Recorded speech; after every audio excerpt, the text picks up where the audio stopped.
Hello guys, in this video I'm gonna show you what is the difference between fill and opacity in Adobe Photoshop. In the document you can see we have two layers. One is layer 0, that is that of a wall, and other is that of a text. First let me demonstrate what is the difference between fill and opacity.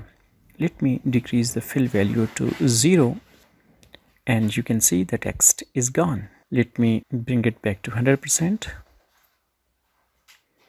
And this time I'm gonna do it with opacity. Let me decrease it to 0 and there you go. Again the text is no longer visible.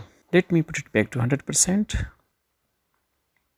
From this little demonstration you might be guessing that actually fill and opacity are one and the same, but this is not the case. Let me apply some effects to this text layer. I'm gonna right click, go to blending options, and here I'm gonna apply some drop shadow effects.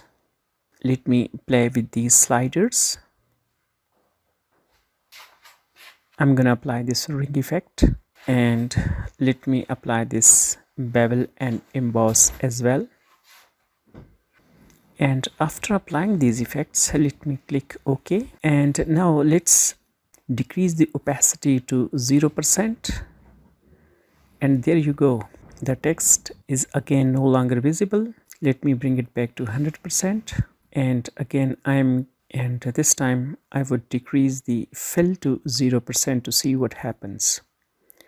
Let me decrease it to 0% and there you go. You can see the text is actually gone, but the effects that we have applied are still there. So in short, we can say that opacity affects everything on the layer, while fill does not affect different styles applied to the given layer.